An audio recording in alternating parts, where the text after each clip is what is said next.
ಬಹಳ ಅಪರೂಪದ ಕಾರ್ಯಕ್ರಮ. ಹಾಗಾಗಿ ಜನರ ನಿರೀಕ್ಷೆ ನಮಗೆ ಇನ್ನೂ ಇದೆ.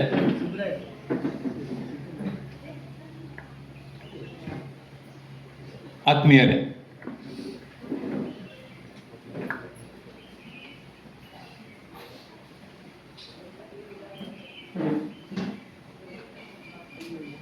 ಇವತ್ತು ನಾವು ಕೇಳಲಿಕ್ಕಿದ್ದೇವೆ ಬಹಳ ಅಪರೂಪದ ಕಥಾನಕ. ಆಗಲೇ ಹೇಳಿದಂತೆ ರಾಮ ನಿರ್ಯಾಣ. ಈ ಭುವಿಗೆ ಇಳಿದು ಬಂದ ಭಗವಂತ ತ್ರೇತಾಯುಗದಲ್ಲಿ ರಾಮನಾಗಿ ಅದೆಷ್ಟೋ ವರ್ಷಗಳ ಕಾಲ ಇಲ್ಲೇ ಇದ್ದು ಬಿಡ್ತಾನೆ, ಮತ್ತೆ ಮರ್ತು ಬಿಡ್ತಾನೆ ಕೂಡ. ತಾನು ತನ್ನ ಸ್ವಕ್ಷೇತ್ರಕ್ಕೆ ಹೋಗಬೇಕು ಅನ್ನೋದನ್ನೇ ಮರೀತಾನೆ.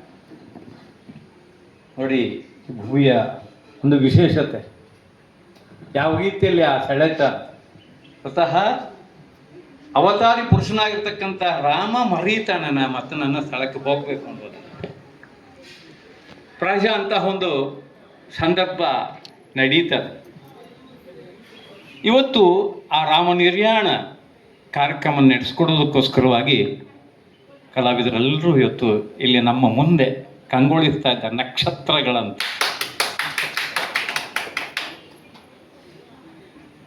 ಭಗವದ್ಗೀತೆಯಲ್ಲಿ ನಮ್ಮೆಲ್ಲರ ಪ್ರೀತಿಯ ಪಾತ್ರಧಾರಿ.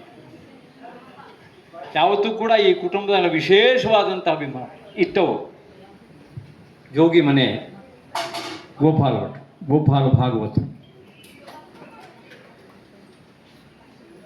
ನಮ್ಮ ಶಿಕ್ಷಣ ಕ್ಷೇತ್ರದ ಹೊನ್ನಾವರದಲ್ಲಿ ಸಹಕಾರಿ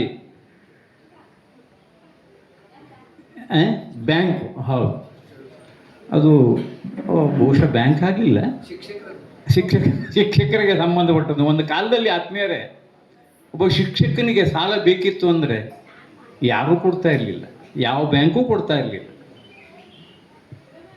ಹಾಗಾಗಿ ನಾವು ಪ್ರಾರಂಭ ಮಾಡಿದ್ವಿ. ನಮ್ಮ ಹಿಂದಿನವರು ಶಿಕ್ಷಕರೇ ಕೂಡಿ ಒಂದು ಪ್ರಾರಂಭ ಮಾಡಿದ್ರು, ಒಂದು ಸಂಸ್ಥೆಯನ್ನು ಕಟ್ಟಿದರು. ಎಂಥ ಸಂಸ್ಥೆ ಅದು? ಶಿಕ್ಷಕರ ಅದು ಕ್ಷೇಮಾಭಿವೃದ್ಧಿ. ಆಮೇಲೆ ಈಗ ಯಾವ ರೀತಿಯಲ್ಲಿ ನಡ್ಕೊಂಡು ಬರ್ತಾ ಇದೆ ಅಂತ ಕೇಳಿದ್ರೆ, ಇವತ್ತು ಅಪ್ಲಿಕೇಶನ್ ಕೊಟ್ಟರೆ 25 ಲಕ್ಷ ನಾಳೆಗೆ ಸ್ಯಾಂಕ್ಷನ್ ಆಗ್ತದೆ. ಇವತ್ತು ಅಪ್ಲಿಕೇಶನ್ ಕೊಟ್ಟರೆ ನಾಳೆಗೆ ಶಿಕ್ಷಕರಿಗೆ, ಶಿಕ್ಷಣ ಕ್ಷೇತ್ರ ದುಡ್ತಾ ಇರ್ತಕ್ಕಂಥವ್ರಿಗೆ ಹೇಳ್ತೆ. ನಾನೀಗ ಯಾಕೆ ಹೇಳ್ತಾ ಇದ್ದೇನೆ ಕೇಳಿದ್ರೆ, ಆ ಕ್ಷೇತ್ರದಲ್ಲಿ ಅವರು ದುಡಿದವರು, ಕಾರ್ಯದರ್ಶಿಗಳಾಗಿ, ಮ್ಯಾನೇಜರ್ ಆಗಿ ದುಡಿದಿರ್ತಕ್ಕಂಥವರು ಮಾನ್ಯ ಗೋಪಾಲ್ ಭಾಗವತರು. ತಮ್ಮ ಸುಮಧುರವಾದಂತಹ ಸಿರಿಕಂಠದಿಂದ ಇವತ್ತಿನ ಕಾರ್ಯಕ್ರಮಕ್ಕೆ ಅದ್ಭುತವಾಗಿ ಕಾರ್ಯಕ್ರಮ ನಡೆಸ್ಕೊಳ್ಲಿಕ್ಕಿದ್ದಾರೆ. ಅವರ ಮುಂದಾಳತ್ವದಲ್ಲಿ ಇವತ್ತಿನ ಕಾರ್ಯಕ್ರಮ ನಡೀತದೆ. ಗೋಪಾಲ್ ಭಾಗವತರೇ, ಇದೋ ತಮಗೆ ಶಾಸ್ತ್ರಿಗಳ ಕುಟುಂಬದ ವತಿಯಿಂದ ಸೇರಿದ ಸಮಸ್ತರ ವತಿಯಿಂದ ತುಂಬುವುದೇ ಸ್ವಾಗತವನ್ನು ತಮಗೆ ಕೋರ್ತಾ ಇದ್ದೇವೆ. ಮತ್ತು PK ಹೆಗಡೆಯವರು, ತಾವೆಲ್ಲರೂ ಕೇಳಿದ್ದೀರಿ, ಧರ್ಮಶಾಲಾ ಮಹಾಬಲೇಶ್ವರ ಭಟ್ರು, ಪ್ರಸಿದ್ಧ ಮದ್ದಲೆವಾದಕರು. ಅವರ ಪಟ್ಟದ ಶಿಷ್ಯನಾಗಿ ಕಾರ್ಯನಿರ್ವಹಿಸುವವರು, ಅದನ್ನು ಮುನ್ನಡೆಸ್ಕೊಂಡು ಬರ್ತಾ ಇದ್ದಾರೆ. PK ಹೆಗಡೆಯವರು ಇವತ್ತು ಮದ್ದಲೆಯಲ್ಲಿ ಸಹಕಾರವನ್ನು ಈ ಕಾರ್ಯಕ್ರಮಕ್ಕೆ ಒದಗಿಸಲಿಕ್ಕಿದ್ದಾರೆ. ಅವರನ್ನು ಕೂಡ ಅತಿ ಪ್ರೀತಿಯಿಂದ ಸ್ವಾಗತಿಸ್ತೇನೆ. ಭಾಗವತರ ಪಕ್ಕದಲ್ಲಿರುವವರು ಮಯೂರ ಹೆಗಡೆ, ಕುಮಾರ್ ಮಯೂರ ಹೆಗಡೆ. ಇವತ್ತು 9ನೇ ತರಗತಿಯಲ್ಲಿ ಓದ್ತಾ ಇದ್ದಾನೆ. ಈಗ ಸಾಕಷ್ಟು ದೊಡ್ಡ ದೊಡ್ಡ ವೇದಿಕೆಯಲ್ಲಿ ಚಂಡೆಯ ವಿಶೇಷತೆಯಿಂದ ಗಮನವನ್ನು ಸೆಳೆರ್ತಕ್ಕಂತಹ ಜೊತೆಯಲ್ಲಿ ಇವತ್ತು ಮದ್ದಲೆಯಲ್ಲೂ ಕೂಡ ಸಹಕಾರವನ್ನು ನೀಡಲಿಕ್ಕಿದ್ದಾನೆ. ಕುಮಾರ್ ಮಯೂರ್ ಹೆಗಡೆಗೆ ಈ ಸಂದರ್ಭದಲ್ಲಿ ತಮ್ಮೆಲ್ಲರ ವತಿಯಿಂದ ವ್ಯಕ್ತಿಯನ್ನು ಸ್ವಾಗತಿಸ್ತೇನೆ. ತುಂಬಿದ ಕೊಡ ತುಳುಕೋದಿಲ್ಲ ಅನ್ನೋ ಮಾತಿದೆ. ಜ್ವಲಂತವಾಗಿರ್ತಕ್ಕಂಥ ಉದಾಹರಣೆ ಉಮಾಕಾಂತ್ ಪಟ್ಟಕೆರೆ. ವಿದ್ಯಾ ವಾಚಸ್ಪತಿ ಅನ್ನುವ ವಿಶೇಷತೆಯನ್ನು, ಆ ಘನತೆಯನ್ನು ಹೊಂದಿರತಕ್ಕಂತಹ ಉಮಾಕಾಂತ್ ಭಟ್ರವರು ಇವತ್ತು ರಾಮನ ಪಾತ್ರದಲ್ಲಿ ಕಾಣಿಸ್ಕೊಳ್ಲಿಕ್ಕಿದ್ದಾರೆ.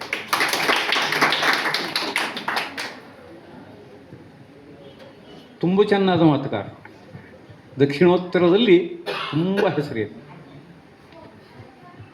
ತಮ್ಮ ಉಪಸ್ಥಿತಿ ನಮ್ಮೆಲ್ಲರೂ ಕೂಡ ತುಂಬ ಹೆಮ್ಮೆ ತಂದಿದೆ. ತಮಗೆ ಇದು ಈ ಸಂದರ್ಭದಲ್ಲಿ ಶಾಸ್ತ್ರಿಗಳ ಕುಟುಂಬದ ವತಿಯಿಂದ ಸೇರಿದ ಎಲ್ಲ ಅಭಿಮಾನಿಗಳು, ಬೇರೆ ಬೇರೆ ಊರಿನವರು ಕೂಡ ಇಲ್ಲಿದ್ದಾರೆ, ಎಲ್ಲರ ವತಿಯಿಂದ ತಮಗೆ ತುಂಬ ಹೃದಯದ ಸ್ವಾಗತವನ್ನು ಕೊಡ್ತಾ ಇದ್ದೇವೆ. ಪಕ್ಕದಲ್ಲಿ ಹಾಂ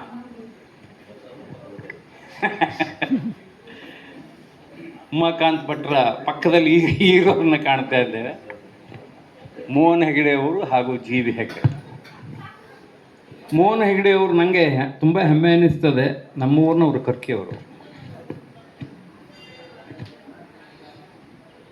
ವಯಸ್ಸಲ್ಲಿ ತುಂಬ ಕಿರಿಯಾದ ನಾನು ಕರೆಯೋದು ಮೋಹನ್ ಅಣ್ಣ ಅಂತೆ, ಅವನು ಹಂಗೆ ರಾಜಣ್ಣ ಅಂತ ಕರೆಯೋದು. ಒಂದೇ ಕ್ಷಣ ತೆಗೆದುಕೊಳ್ತಾನೆ ಉಮಾಕಾಂತ್ ಭಟ್ರೆ. ಬಹಳ ದೊಡ್ಡ ಸಭೆ ಅದು. ನಮ್ಮ ಜೋಗಿಮನೆ ಎಂ ಕೆ ಭಟ್ರು ನೇತೃತ್ವದಲ್ಲಿ ಒಂದು ಕಾರ್ಯಕ್ರಮ ಆಯಿತು, ತಾಳಮದ್ದಲೆ ಕಾರ್ಯಕ್ರಮ. ಎಲ್ಲಿ? ಸಾಗರದಲ್ಲಿ. ವಾಲಿ ಮೋಕ್ಷ ಪಾತ್ರದಾಗಲೇ ಹೆಚ್ಚು 3-4 ಜನ ಸಾಕು. ಹೋಗಿ ನನ್ನನ್ನು ಸೇರಿಸ್ಕೊಂಡ್ರು. ನನ್ನಂತವ್ರು ಖಂಡಿತವಾಗಿ ಇರಬಾರ್ದು, ಈ ಮರೆಯೋರಿದ್ದಾರಲ್ಲ ಇರಬಾರ್ದು. ಹಾಗಾಗಿ ನನಗೊಂದು ಪಾತ್ರವನ್ನು ಕೊಟ್ಟರು. ರಾಮನ ಜೊತೆಗೆ ಒಂದು ಸಣ್ಣ ಲಕ್ಷ್ಮಣನ ಪಾತ್ರ ಹೇಳಿ, ಏನು ದೊಡ್ಡದಲ್ಲ ಹೇಳಿ ಆಗ ಹೇಳಿಕೊಟ್ರು. ಏನೋ ಆ ಗಜಪುಷ್ಪ ಮಾಲೆಯನ್ನು ಹಾಕೋದು ಅಂತ ಆ ಸಂದರ್ಭ ಬಂತು. ನಾನು ವೇದಿಕೆ ಕೂತೆ, ಎಕ್ಕಿಕ್ಕಿರೋದು ಜನ ಸೇರಿದ್ದಾರೆ. ಬಾಯಿ ಕಳ್ಕೊಂಡಿದ್ದವರು ಅರ್ಥ ಬಾಯಿ ಮುಚ್ಚೋದೇ ಇಲ್ಲ, ಆ ರೀತಿಯಾಗಿರ್ತಕ್ಕಂಥ ಒಂದು ವ್ಯವಸ್ಥೆ. ಅಷ್ಟು ಚೆನ್ನಾಗಿ ಜನ ಸೇರಿದರು. ಲಕ್ಷ್ಮಣ್ಣ ನಾನು ಹೆದರಲಿಲ್ಲ, ಹೆದರಿಕೆ ಇಲ್ಲ. ಆದರೆ ಆ ಸಂದರ್ಭದಲ್ಲಿ ಆ ಗಜ ಪುಷ್ಪ ಹಾರಾಡು ಬಸ್ ಇದೇ ಬರೋದು, ನೆನಪೇ ಆಗೋದು. ಅದು ಹಾಕದವ್ರದ್ದು ಮುಂದೆ ಹೋಗೋದು. ವಾಲಿ ಲಕ್ಷ್ಮಣನ ಬಿಟ್ಕೊಡ್ಲಿಲ್ಲ, ರಾಮ ಲಕ್ಷ್ಮಣನ ಬಿಟ್ಕೊಡ್ಲಿಲ್ಲ. ಗಜಪುಷ್ಪ ಅಂತ ಅವರೇ ನೆನೆಸ್ಕೊಟ್ರು. ಆಮೇಲೆ ಸಂದರ್ಭದಲ್ಲಿ ಏನು ಆಗ್ತದೆ ಅಂತ ಕೇಳಿದ್ರೆ ಆಗ್ತದೆ. ಆದರೆ ಇವತ್ತು ನಾವು ಖಂಡಿತವಾಗಿ ಎಲ್ಲರೂ ಕೂಡ ಮೆಚ್ಚುಗೆಯನ್ನು ಅನುಭವಿಸ್ತೀವಿ, ಪ್ರಶ್ನೆನೇ ಇಲ್ಲ. ಸಂತೋಷದಿಂದ ಇವತ್ತು ನಾವು ನೋಡ್ತಾ ಇದ್ದೇವೆ ಕಾರ್ಯಕ್ರಮವನ್ನು. ಅದ್ಭುತವಾದ ಮಾತುಗಾರರು, ಜಿ ವಿ ಹೆಗಡೆಯವರು ಇರಲಿ, ಮೋಹನ್ ಹೆಗಡೆಯವರು ಇರಲಿ, ಉಮಾಕಾಂತ್ ಭಟ್ರು ಇರಲಿ, ಡಾಕ್ಟರ್ ಜಿ ಕೆ ಹೆಗಡೆಯವರು ಇರಲಿ, ಎಲ್ಲರೂ ಕೂಡ ಅತ್ಯುತ್ತಮ ಮಾತುಗಾರರು. ನಾವು ಕೇವಲ ದಕ್ಷಿಣ ಕನ್ನಡದವರು ಮಾತ್ರ ನಾವು ಹೇಳ್ತಾ ಇಲ್ಲ, ನಮ್ಮ ಉತ್ತರ ಕನ್ನಡದ ಯಾವುದಕ್ಕೂ ಹಿಂದಿಲ್ಲ, ಖಂಡಿತವಾಗಿ. ಆ ಭಾವನೆಗೆ ಒಳಪಟ್ಟು ಮಾತಾಡೋ, ಸ್ವತಃ ಪಾತ್ರವನ್ನು ತಾನೇ ಅನ್ನೋದಾಗಿ ನಿರ್ವಹಿಸಿ ಮಾತಾಡ್ತಕ್ಕಂಥವ್ರು, ಅದನ್ನು ನಾವು ಇವತ್ತು ನೋಡಲಿಕ್ಕಿದ್ದಾರೆ. ಹಾಗಾಗಿ ಅಂತಹ ಮೋಹನ್ ಹೆಗಡೆಯವರು ಕೂಡ ಸ್ವಾಮಿ ನಿಮಗೆ ಈ ಸಂದರ್ಭದಲ್ಲಿ ಅಜ್ಜನ ಮನೆ ವತಿಯಿಂದ ತುಂಬುವುದೇ ಸ್ವಾಗತವನ್ನು ಕೊಡ್ತಾ ಇದ್ದೇನೆ. ನಿವೃತ್ತ ಹೌದು SBIದಲ್ಲಿ ಕೆಲಸ ಮಾಡಿದವರು, ಸ್ಟೇಟ್ ಬ್ಯಾಂಕ್ನಲ್ಲಿ ಭಾಳ ಉತ್ತಮ ಮಾತುಗಾರರು ಜಿ ವಿ ಹೆಗಡೆಯವರು, ಮೂರೂರಿನವರು. ಸ್ವಾಮಿ ತಮಗೂ ಕೂಡ ಈ ಸಂದರ್ಭದಲ್ಲಿ ಹೃತ್ಪೂರ್ವಕವಾದ ಸ್ವಾಗತವನ್ನು ಬಯಸ್ತಾ ಇದ್ದೇನೆ.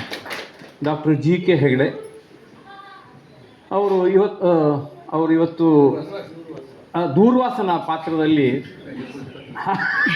ಕಾಣಿಸ್ಕೊಳ್ಲಿಕ್ಕಿದ್ದಾರೆ. ಹಾಗೆ ಲಕ್ಷ್ಮಣನ ಅರ್ಥವನ್ನು ಮೋಹನ್ ಹೆಗಡೆ ಅವರು ನಿರ್ವಹಿಸಲಿಕ್ಕಿದ್ದಾರೆ. ಕಾಲಪುರುಷನಾಗಿ ಜಿ ವಿ ಹೆಗಡೆ ಅವರು ನಿರ್ವಹಿಸಲಿಕ್ಕಿದ್ದಾರೆ. ಇವರನ್ನು ಮತ್ತೊಮ್ಮೆ ಮಗದೊಮ್ಮೆ ತುಂಬ ಹೃದಯದಿಂದ ಚಪ್ಪಾಳೆ ತಟ್ಟು ಮುಖೇನ ಸ್ವಾಗತಿಸಿ ಮಾಡ್ಕೊಳ್ಳೋಣ.